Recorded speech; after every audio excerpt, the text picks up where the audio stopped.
अरे बस कर दें, क्यों इतना गुस्सा कर रहे हैं आप? दे तो रहे वो एक्सक्यूजेस। तुम्हें पता भी हम कितना परेशान थे। एक फोन नहीं कर सकते थे तुम? गाड़ी खराब हुई थी, कुछ तो कर लेते।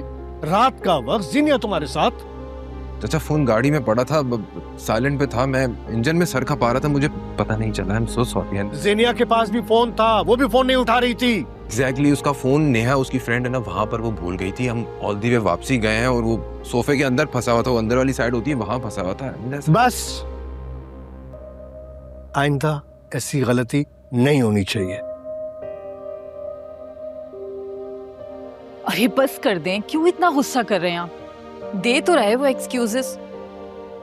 आबिस बेटा जाओ, तुम आइंदा ख्याल करना, ठीक है? कैसे?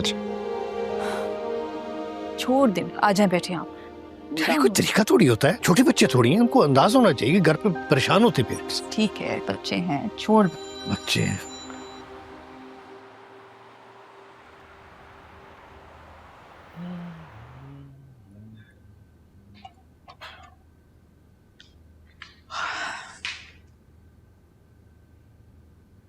Good morning chef हाबिस।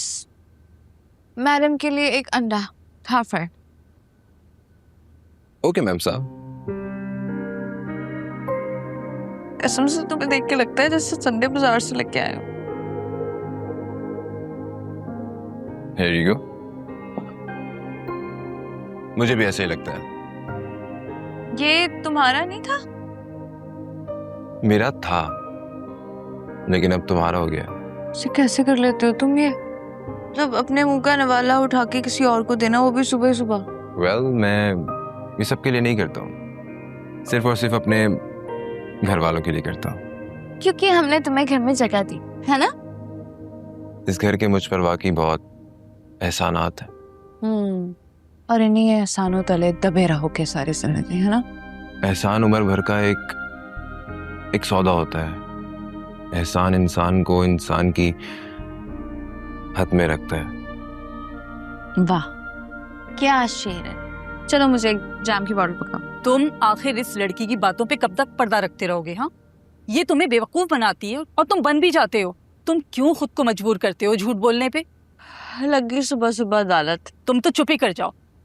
तुम्हारी वजह से इसको कितनी डांट पड़ती है और फिर भी तुम्हारी बातों पे पर्दा रखता है ये। तुम क्या समझती हो मुझे कुछ नहीं पता कि तुम रात इतनी देर तक कहाँ थी? कहाँ थी? शर्म करो जिनिया, शर्म करो। क्या इसमें तुम्हारी कोई इज्जत है कि तुम इतनी रात देर तक अपनी होने वाली ससुराल के घर जाओ?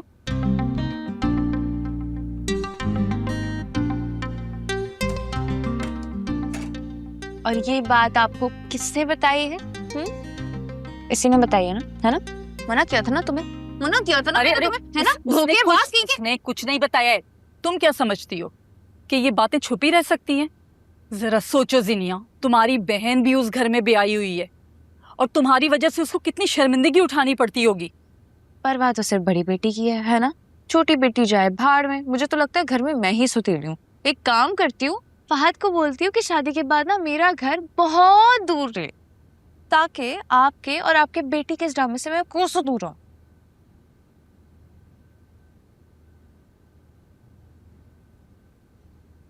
क्या करूं इस लड़की का मैं?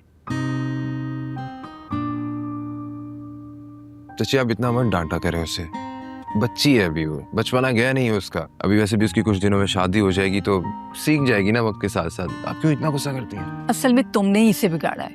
हर जायज नाजायज बात सुनते हो तुम उसकी। आप इधर आए, यहाँ के बैठे, मैं आपको अपने हाथ की चाय बना के पिलाता हूँ, आपका गुस्सा खत्म हो जाएगा। बैठे प्लीज। सच में तुम एक फरिश्ता हो यहाँ पे। तुम्हें पता है जब मैं तुम्हें यहाँ लेके आई थी ना, तो मुझे ऐसा लगता था जैसे कि मैं एक नन्हे से फरिश्ते को घर ले आई हूँ। आई एम सो हैप्पी कि मुझे आप जैसे माँ बाप मिले। So glad to have you in my life.